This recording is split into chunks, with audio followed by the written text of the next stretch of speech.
Hello students. तो आज हम फर्टिलाइजेशन इन फ्लावरिंग प्लांट्स पढ़ेंगे। ये टॉपिक थोड़ा सा कंफ्यूजिंग होता है, तो मैं इसे थोड़ा सा आसान भाषा में आपको समझाने की कोशिश करूँगी। तो चलिए स्टार्ट करते हैं।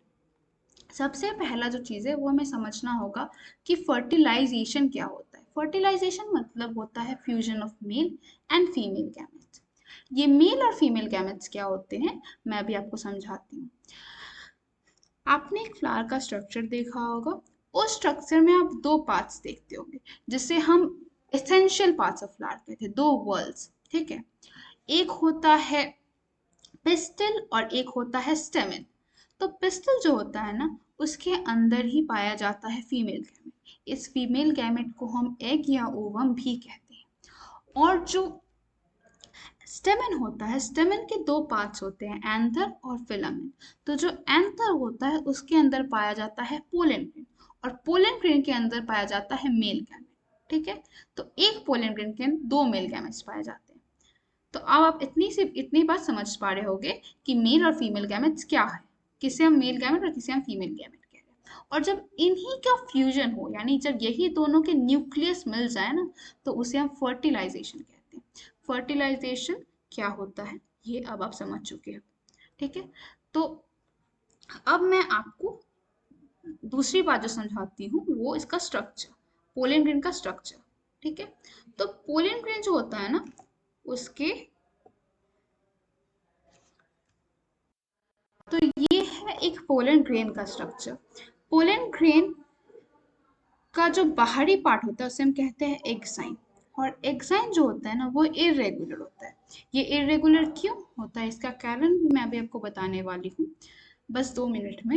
एग्जाइम के अंदर का जो स्ट्रक्चर होता है उसे कहते हैं इंटाइन, और इंटाइन एक कॉन्टिन्यूअस स्ट्रक्चर होता है, ठीक है। और इस इंटाइन के अंदर होता है इंटाइन के अंदर होता है दो न्यूक्लियस, वेजिटेटिव न्यूक्लियस और जेनरेटिव न्यूक्लियस। वेजिटेटिव न्यूक्लियस जो होता है ना, वो काफी बड़ा होता है और उसका खुद का एक साइटोप्लाज्म होता है। उस साइटोप्लाज्म में ही जेनरेटिव न्यूक्लियस फ्लोट करता है, और ये जेनरेटिव न्यूक्लियस दिखने में स्पिंडल शेप का होता है, ठीक है। तो जो वेजिटेटिव न्यूक्लियस है ये काफी बड़ा होता है, इसी का साइटोप्लाज्म होता है, इसी के साइटोप्लाज्म में फ्लोट करता है जेनरेटिव न्यूक्लियस, ठीक है। तो जो ये एग्जाइन है ये इरेगुलर इसलिए होता है क्योंकि एग्जाइन जो है ना, ये ये एक ये मोस्ट रेजिस्टिव ऑर्गेनिक मटेरियल होता है। यानी ये एक चीज का बना था जिसे हम कहते हैं स्पोरोपोलेनिन। और स्पोरोपोलेनिन काफी स्ट्रांग होता है, जो कि कितना भी हाई टेम्परेचर हो, कितना भी स्ट्रांग एसिड हो, सबको विस्टैंड कर लेता है, ठीक है। इसीलिए एग्जाइन जो होता है वो काफी स्ट्रांग स्ट्रक्चर होता है। अब मेल गैमेट जो है, जो मेल गैमेट है, अगर उसे निकलना है तो उसे एग्जाइन को क्रॉस करना होगा। और अगर एग्जाइन कॉन्टिन्यूस अनकॉन्टिन्यूस ना हो, तो फिर मेल गैमेट निकल नहीं पाएगा। इसलिए ताकि मेल गैमेट निकल पाए, इसलिए एग्जाइन जो होता है वो इरेगुलर या नॉन कॉन्टिन्यूस होता है, ठीक है। और इंटाइन जो होता है ना, वो काफी ही वीक होता है, जिस सेल्यूलोज और पेक्टिन का बना होता है। सेल्यूलोज और पेक्टिन वही चीज है जिसका एक लीफ बना होता है, और लीफ तो हम उसे चाहे मरोड़ सकते हैं, ठीक है। तो अब आप एक पोलन ग्रेन का स्ट्रक्चर समझ चुके हो। ये जो जेनरेटिव न्यूक्लियस है, ये जेनरेटिव न्यूक्लियस ही आगे जाके मेल गैमेट में डिवाइड होता है। तो एक जेनरेटिव न्यूक्लियस दो मेल गैमेट को जन्म देता है, ठीक है। और ये जो वेजिटेटिव न्यूक्लियस है इसका कोई विशेष काम नहीं होता है। तो अब हम आगे बढ़ते हैं।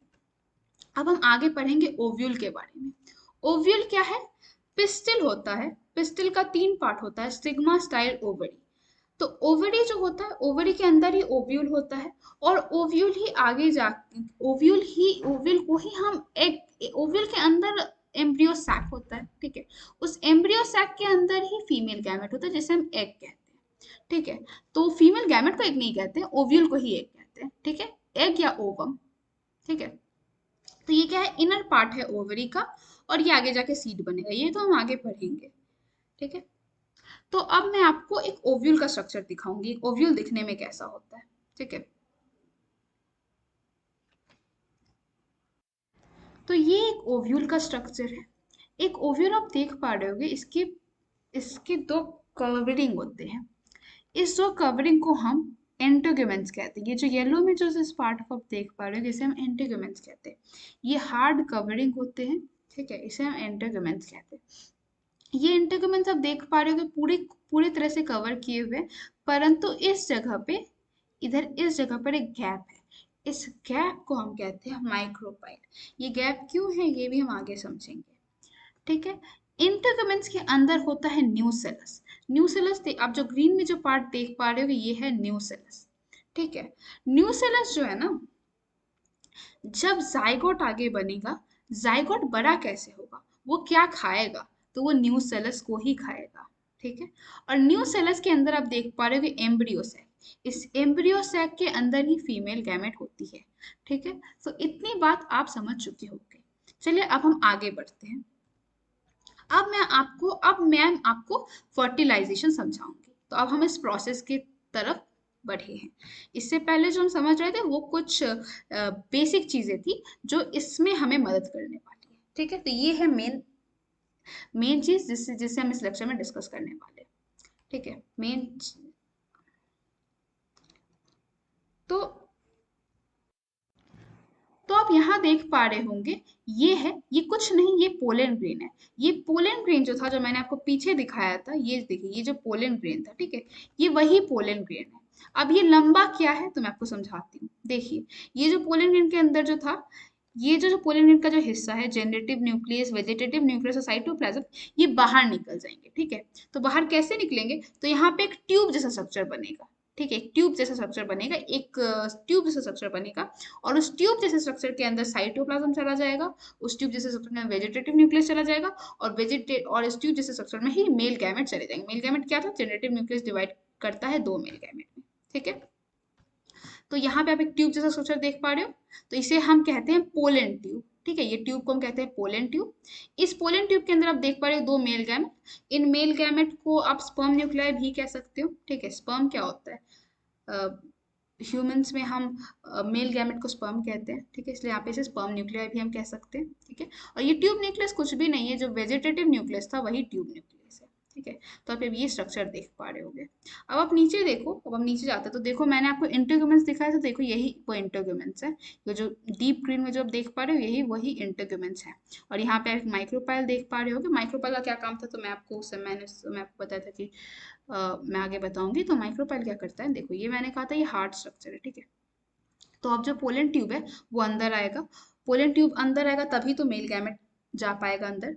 तो पोलन ट्यूब कहाँ से आएगा, यहाँ पे तो वो नहीं आ पाएगा ना, यहाँ पे तो ये हार्ड स्ट्रक्चर इसे क्रॉस कैसे करेगा। तो यहाँ पे एक गैप होता है ताकि पोलन ट्यूब आसानी से अंदर जा सके। ठीक है। तो आप देखो, ये है ये है वही इंटरगेमेंट्स, ये फिर देखो, अब ये है एम्ब्रियो सैक। ठीक है। इस एम्ब्रियो सैक को मैं आपको एक बार के लिए समझाती हूँ। एम्ब्रियो सैक कैसा कैसे इस एम्ब्रियो सैक के अंदर इतने सारे सेल्स हैं, मैं ये आपको एक मिनट एक बार समझा देती हूँ। तो ये जो एम्ब्रियो सैक है, ये एम्ब्रियो सैक पे सेल्स के बने हो। ठीक है। तो इसका जो टॉप मोस्ट सेल होता है ना, उस टॉप मोस्ट सेल में एक न्यूक्लियस होगा। तो ये टॉप मोस्ट सेल डिवाइड करता है, और ये डिवाइड करके 7 सेल बन जाता है। ठीक है। ये डिवीजन कैसे करता है ये आप आगे पढ़ोगे क्लास 10 में, mitosis meiosis cell division chapter में आप माइटोसिस और मियोसिस पढ़ोगे, मियोसिस। ठीक है। तो ये डिवाइड करके 7 सेल बन जाता है। ठीक है। तो अब आप समझ चुके हैं यहाँ पे 7 सेल मैंने कैसे दिखाया है। ठीक है। मैंने नहीं, ड्राइंग में दिखाया। तो यहाँ पे एम्ब्रियो सैक है, ये एम्ब्रियो सैक कई सेल का बना होगा। ठीक है। मतलब कई सारों सेल का बना होगा। तो उसमें से जो टॉप सेल होता है ना, वो टॉप सेल डिवाइड करता है, और वो 7 सेल स्ट्रक्चर बन जाता है। तो यहाँ पे आप देखो, यहाँ पे हम सेल, मैं सेल सबको गिनती करा देती हूँ, 1 2 3 4 4 5 6 7। ठीक है। और इसमें न्यूक्लियस एक बार गिनो तो कितना न्यूक्लियस है, एक सेल में एक न्यूक्लियस, इस एक सेल में एक न्यूक्लियस, दो न्यूक्लियस, तीन न्यूक्लियस, 4 5 6 और 7 और 8। तो ये जो सेंट्रल सेल होता है, जो ये जो बीच वाला जो सेल है, इसके अंदर दो न्यूक्लियस होते हैं। ठीक है। इसलिए एक चीज हम इसे कहते हैं, इसे हम कहते हैं एम्ब्रियो सैक को कहते हैं 7 सेल्ड 8 न्यूक्लिएटेड स्ट्रक्चर। आप याद रखना, हम एम्ब्रियो सैक को कहते हैं 7 सेल्ड और 8 न्यूक्लिएटेड स्ट्रक्चर, यानी 7 सेल हैं और 8 न्यूक्लियस है। ये जो मिडिल जो न्यूक्लियस है, इसे हम पोलर न्यूक्लियर या सेंट्रल न्यूक्लियर कहते हैं। ठीक है।